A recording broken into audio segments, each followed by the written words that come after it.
Hello दोस्तों। आज हम बात करेंगे मनोविज्ञान के फर्स्ट चैप्टर अधिगम के बारे में। बात करने से पहले अगर आप मेरे चैनल पर नए हैं तो मेरे चैनल को लाइक, शेयर और सब्सक्राइब करना ना भूलें। अगर वीडियो पसंद आता है तो कमेंट ज़रूर करें। चलिए तो अब हम बात करते हैं अधिगम के बारे में। अधिगम होता क्या है? यह बालक वातावरण में समायोजन कैसे कर सकता है? चलिए सीखते हैं हम। सीखना या अधिगम एक व्यापक और सतत प्रक्रिया होती है जो जन्म के उपरांत ही प्रारंभ होती है और मृत्यु तक चलती ही रहती है। बालक समायोजन कर करके ही वातावरण में सीखता है।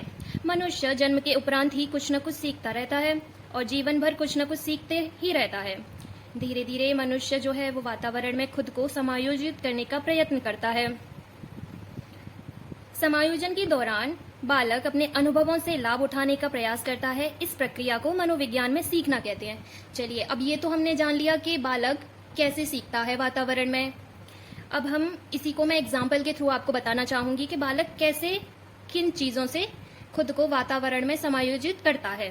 चलिए, जैसे कि आप एक छोटे बालक को देखते हैं, उसके सामने हम एक जलता हुआ दीपक लेके आए और बालक क्या करेगा? वह बालक जो दीपक को देख रहा है वह उस लौ को पकड़ने का प्रयास करेगा और इस प्रक्रिया में उसका क्या हाथ, मतलब उसका हाथ जो है वो जल जाएगा। जब बालक को यह समझ में आएगा कि इससे क्या हुआ, मेरा हाथ जल गया, तो वो उस गलती को दोबारा नहीं करेगा और वो अपना हाथ जो है वो पीछे खींच लेगा। ऐसे ही जब इस प्रक्रिया को दोबारा से रिपीट करा जाएगा तो वह बालक अपने हाथ को उससे दीपक से टच नहीं करेगा और वो उससे पहले ही अपने हाथ को वापस से खींच लेगा। तो इस दोनों प्रक्रिया में क्या चीज अलग हुई? जैसे कि उसने पहले सीखा कि जो बालक है वो दीपक को जलते हुए पकड़ रहा था और बाद में उसने क्या करा कि जैसे ही उसके सामने हम दीपक को लेके आए तो उसने अपने हाथ को पीछे खींच लिया। तो इससे क्या हुआ कि वह पूर्व के अनुभवों से कुछ न कुछ सीखा उसने, तो यही उसने समायोजन किया। तो ऐसे ही होता है सीखना। तो बालक खुद न खुद कुछ न कुछ सीखता ही रहता है। चलिए अब हम बात करते हैं कि व्यवहार में जो अपेक्षित, वांछनीय व स्थायी परिवर्तन ही अधिगम है। अब अधिगम होता क्या है, चलिए हम बताते हैं। व्यवहार में अपेक्षित, वांछनीय व स्थायी परिवर्तन ही अधिगम होता है। अधिगम दो तरीके से हो सकता है, सकारात्मक रूप से और नकारात्मक रूप से। सकारात्मक अधिगम और नकारात्मक अधिगम।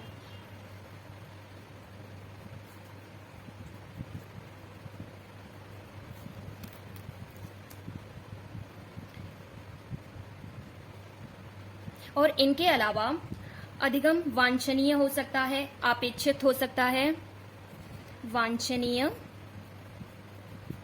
नंबर 4 अपेक्षित, नंबर 5 स्थायी और नंबर 6 निरंतरता और नंबर 7 सार्वभौमिकता, यानी कि समान परिणाम देने वाला।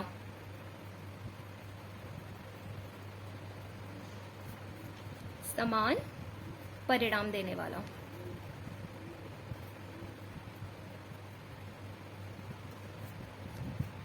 अब हम जानेंगे कि अधिगम के प्रकार कौन कौन से हैं। अधिगम के प्रकार।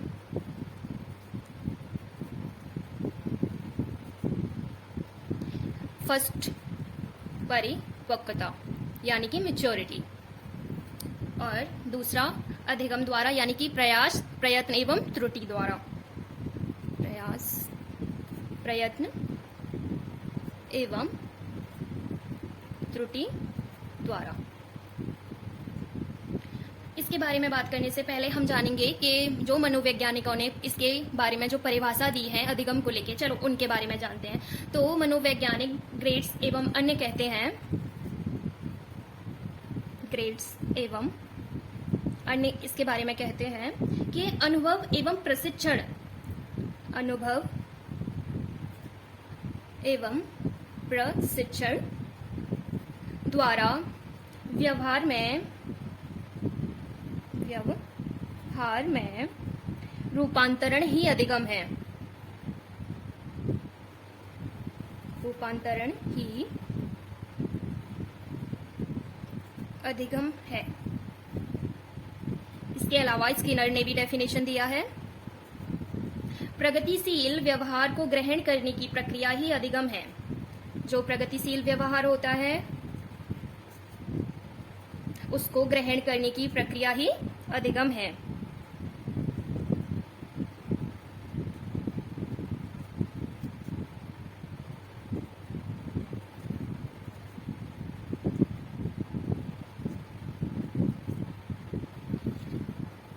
क्रो एंड क्रो कहते हैं कि अधिगम जो है वो आदतों, ज्ञान एवं अभिवृत्ति का अर्जन है। क्रो एंड क्रो, अधिगम जो है आदतों, ज्ञान व अभिवृत्ति का अर्जन है।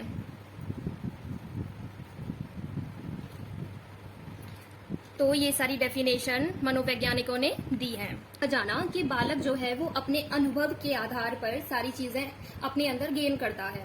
तो अनुभव के आधार पर बालक के स्वाभाविक व्यवहार में परिवर्तन हो जाता है। और जब तक बालक को अभिप्रेरणा नहीं मिलेगी, यानी कि मोटिवेशन अगर हम किसी बालक को देते हैं तो वो उस काम को ज्यादा से ज्यादा अच्छा करने की कोशिश करता है। अगर उसे हम प्रोत्साहन नहीं देते या उसे डिमोटिवेट करते हैं तो वह बालक ज्यादा अच्छा प्रदर्शन नहीं कर पाता और उसके अंदर कहीं ना कहीं हीन भावना पैदा हो जाती है। अधिगम का जो सर्वोत्तम सोपान होता है वो है अभिप्रेरणा, यानी कि मोटिवेशन। और हम सीखते कैसे हैं, ये भी तो एक मतलब सवाल आता है कि बालक कैसे सीखता है, यानी कि हम कैसे वातावरण में खुद को समायोजित करते हैं। सीखना चारों ओर के परिवेश से अनुकूलन में सहायता करता है।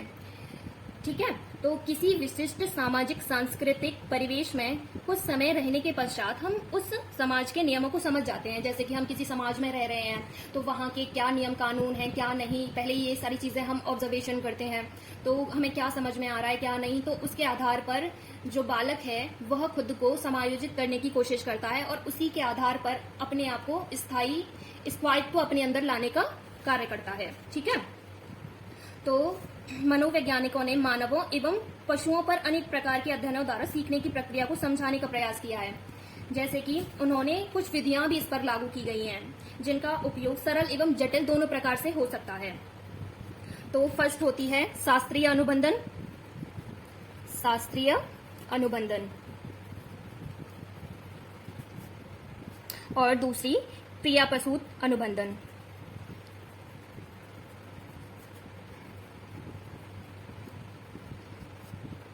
इसके अलावा वाचिक या शाब्दिक सीखना, यानी कि प्रेक्षण सीखना, कौशल सीखना और अन्य प्रकार से भी सीखा जा सकता है। ठीक है, जैसे कि वाचिक या शाब्दिक सीखना।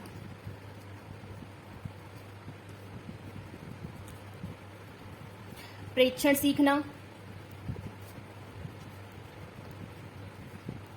कौशल सीखना और अन्य प्रकार से हम सीख सकते हैं। तो चलिए अब इसके आगे हम जानते हैं कि अधिगम के कौन कौन से सोपान हैं और कौन कौन से घटक हैं। तो अभी हम जानेंगे अधिगम के सोपान या घटक।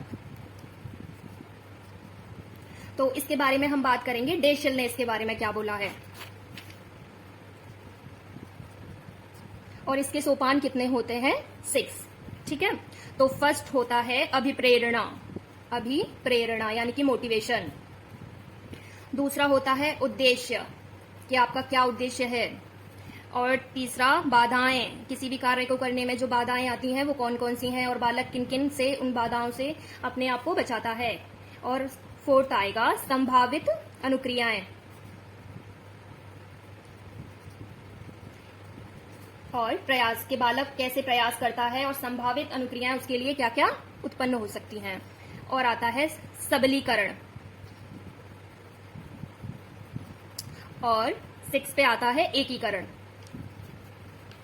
तो ये अधिगम के सोपान होते हैं 6। इनके बारे में हम एक एक करके बात करेंगे। ठीक है। तो फर्स्ट है हमारा अभिप्रेरणा। अभिप्रेरणा होती क्या है? किसी भी कार्य को करने के लिए जो सामने वाले से जो प्रोत्साहन दिया जाता है और बच्चा उस कार्य को करने के लिए तत्पर हो जाता है, उसके अंदर एक अलग ही ऊर्जा उत्पन्न होती है, वो अच्छा प्रदर्शन करता है, यही है अभिप्रेरणा। ठीक है, तो हम इसके बारे में बात करते हैं। वह तत्व जो हमें हमारे लक्ष्य के प्रति रुचि प्रदान करे या लक्ष्य निर्धारण करने में सहायता करे, या लक्ष्य निर्धारण करने में सहायता प्रदान करे।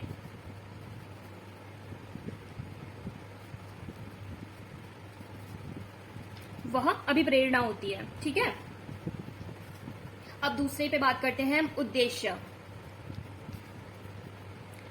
उद्देश्य कैसे बालक को निर्धारण करना चाहिए, तो उसके बारे में बात करते हैं कि अभिप्रेरित होने के पश्चात लक्ष्य निर्धारण ही उद्देश्य होता है।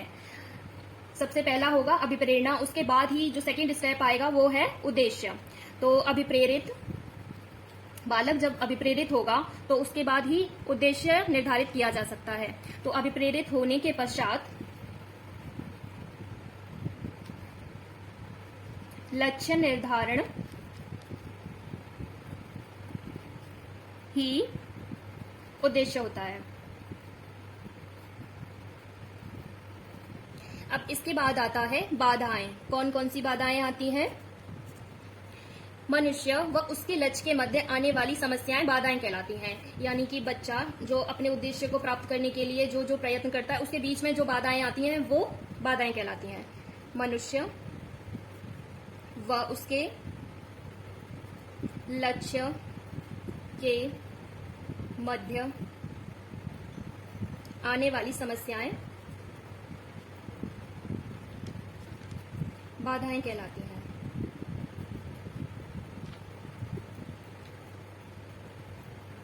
अब नंबर 4 पे आएगा संभावित अनुक्रियाएं, यानी कि प्रयास। संभावित अनुक्रियाएं कि बालक क्या क्या अनुक्रिया करता है अपने उद्देश्य को पाने के लिए।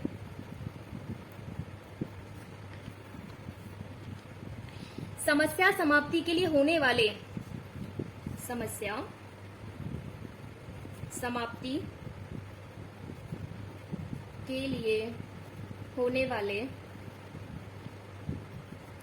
सभी प्रयास असफल या सफल, सभी प्रयास जो हैं वो संभावित अनुक्रिया की श्रेणी में आते हैं। सभी प्रयास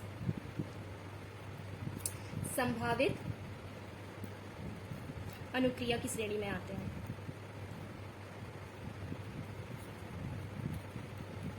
श्रेणी में आते हैं।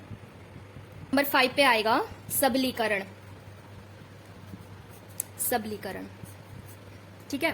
तो वह सफल समाधान जो हमारी समस्या का समाधान कर संतुष्टि प्रदान करे, वह सफल समाधान जो हमारी समस्या को खत्म कर दे और हमें पूरा सेटिस्फाइड कर दे, तो वो क्या कहलाता है? सबलीकरण। वह सफल समाधान जो हमारे समस्या का समाधान कर संतुष्टि प्रदान करे, वो क्या कहलाता है?